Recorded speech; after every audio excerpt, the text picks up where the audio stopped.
एक और महिला के साथ हैवानियत, पुलिस के हत्थे चढ़ा दरिंदा, सड़कों पर उतरे लोगों का हल्ला बोल, कोलकाता की तर्ज पर वारदात को दिया अंजाम।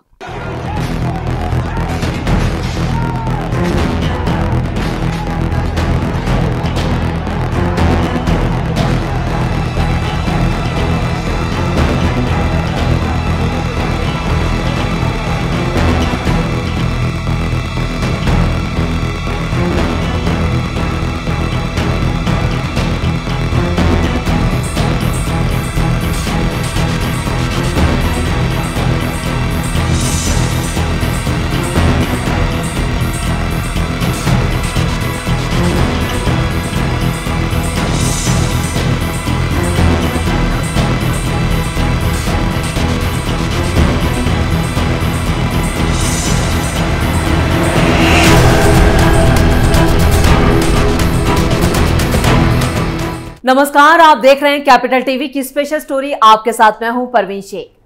देश में लगातार महिलाओं को निशाना बनाया जा रहा है। जिन बेटियों को हवस का शिकार बनाया जा रहा है, उनकी जान भी ली जा रही है।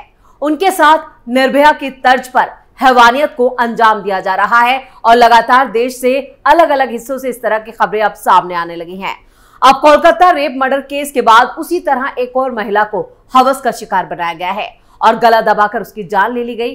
कोलकाता में डॉक्टर के साथ हुई बर्बरता और जान लेने के मामले से पूरे देश में गुस्सा है।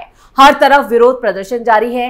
इस बीच उत्तराखंड के रुद्रपुर में भी नर्स के साथ एक कोलकाता जैसा कांड सामने आया है।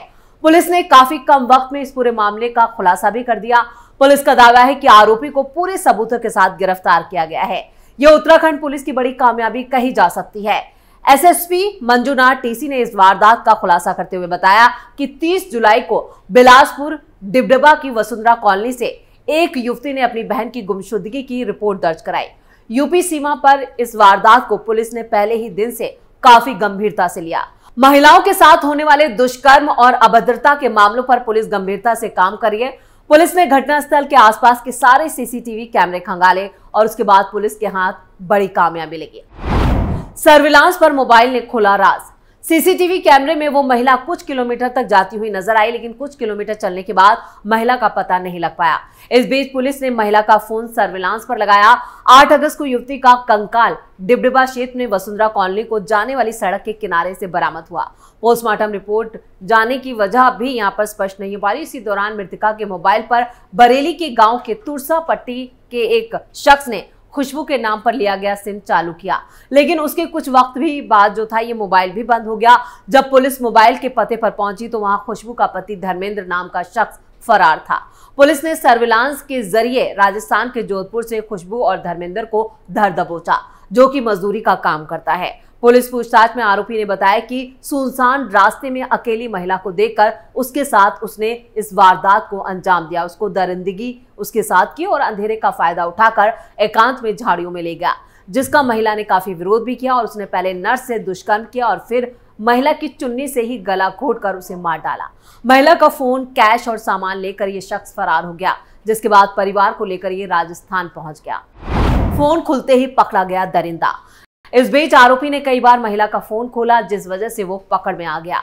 एसएसपी ने कहा कि इस तरह की वारदात जघन्य श्रेणी के अपराध हैं, जिसको पुलिस कठोर से कठोर सजा दिलाएगी और इसके साथ ही आरोपी की टी-शर्ट, मोबाइल समेत जो दूसरे एविडेंस है वो सभी जुटा लिए गए हैं। इस घटना के बाद एक बार फिर महिलाओं की सुरक्षा का मुद्दा सामने आ गया है। देश में इस वक्त महिलाओं की सुरक्षा को लेकर बड़ा सवाल खड़ा हो गया है। आजादी के 78 साल बीत जाने के बाद भी देश की बेटी सुरक्षित क्यों नहीं है? ये मामला भी कोलकाता मामले के जैसा ही है, जहां एक वर्किंग वुमेन को निशाना बनाया गया। 9 अगस्त को कोलकाता के आरजीकर मेडिकल कॉलेज और अस्पताल के सेमिनार हॉल में एक ट्रेनी डॉक्टर के साथ रेप के बाद जान ले ली गई। ऐसे में सवाल उठता है, महिला कर्मचारी कार्यस्थल पर कितनी सुरक्षित हैं? क्या देश में काम करने वाली महिलाएं सुरक्षित नहीं हैं? विरोध प्रदर्शन में हिस्सा ले रही डॉक्टरों ने कहा है कि अस्पतालों में फीमेल डॉक्टर्स का वॉशरूम तक अलग नहीं होता है। क्या महिला डॉक्टरों के लिए एक अलग वॉशरूम की व्यवस्था जरूरी नहीं है, जो रात के वक्त ड्यूटी देती हैं? नाइट ड्यूटी के दौरान फीमेल डॉक्टर्स झपकी लेने तक से डर रही हैं।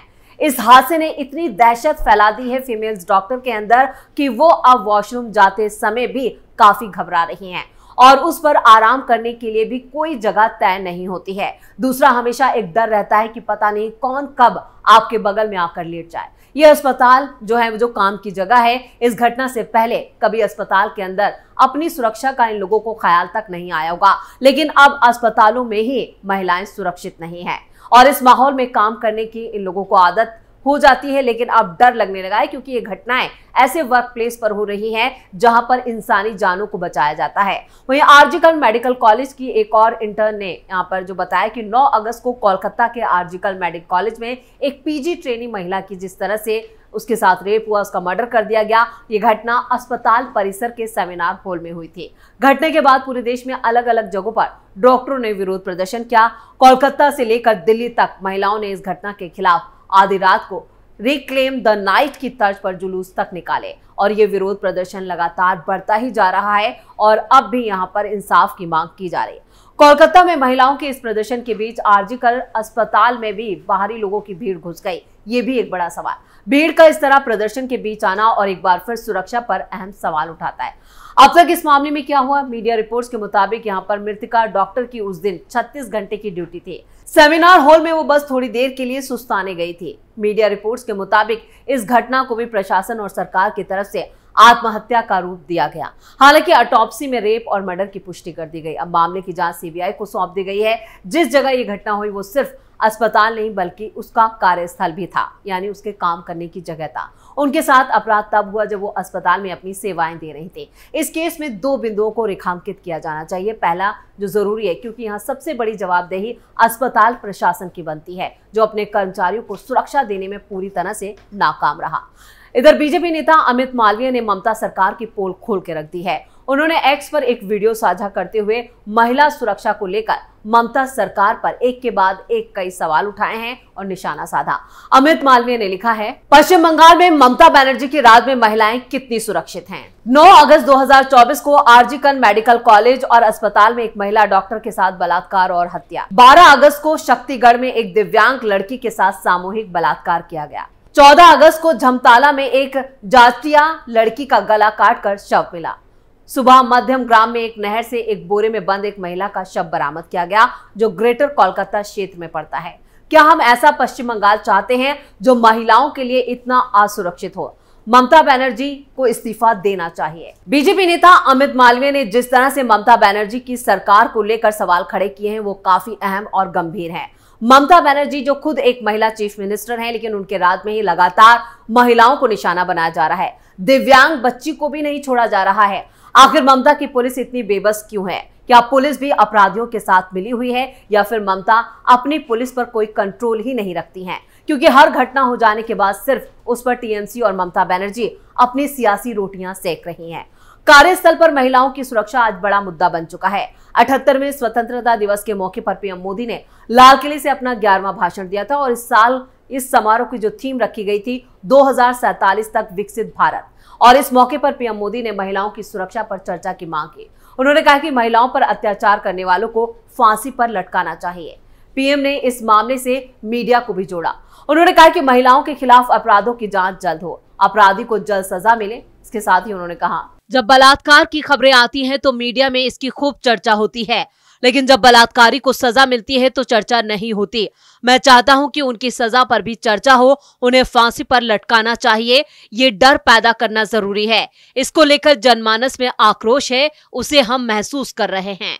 तो पीएम मोदी ने वुमेन सेल्फ हेल्प ग्रुप की चर्चा की। उन्होंने कहा कि हाल के वक्त में 10 करोड़ महिलाएं इससे जुड़ी हैं। उन्होंने आगे कहा, महिलाएं आत्मनिर्भर बन रही हैं और जब महिला आत्मनिर्भर बनती है तो परिवार की निर्णय प्रक्रिया का हिस्सा बनती है। हमारे सीईओ दुनिया भर में नाम कमा रहे हैं, वहीं दूसरी ओर 1 करोड़ बहनें लखपति दीदी बनती हैं। इनोवेशन और एम्प्लॉयमेंट में ये महिलाएं तेजी से आगे बढ़ रही हैं। हमारी air force, army, navy, space sector में महिलाओं का दमखम दिख रहा है। तो पीएम मोदी के इन बयानों से साफ है कि आने वाले वक्त में अब मोदी सरकार महिलाओं की सुरक्षा को लेकर ठोस कदम उठा सकती है, क्योंकि कोलकाता मामले में बंगाल की ममता सरकार पूरी तरह से फेल रही है। ऐसे में अब मोदी और शाह इस मामले पर चिंता जता चुके हैं, जो संकेत दे रहा है कि गृह मंत्री अमित शाह यहां पर अब महिलाओं की सुरक्षा को लेकर कोई ठोस कानून बनाएंगे, क्योंकि लाल किले की प्राचीर से पीएम मोदी ने यह बता दिया है कि अब महिलाओं को हवस का शिकार बनाने वाले दरिंदों को फांसी की सजा दी जाएगी, जिससे देश की बेटियां सुरक्षित हो सकें। क्योंकि अब इन दरिंदों का इलाज फांसी की सजा जरूरी है, एक डर पैदा करना जरूरी है। वैसे 1997 में सुप्रीम कोर्ट ने कार्यस्थल पर महिलाओं की सुरक्षा से जुड़े दिशा निर्देश भी जारी किए थे, जिन्हें विशाखा गाइडलाइंस के तौर पर जाना गया। गैर सरकारी संगठन की एक रिपोर्ट के मुताबिक भारत में 29% डॉक्टर महिलाएं हैं। नर्सिंग, मिडवाइफ जैसे पेशे में 80% महिलाएं हैं।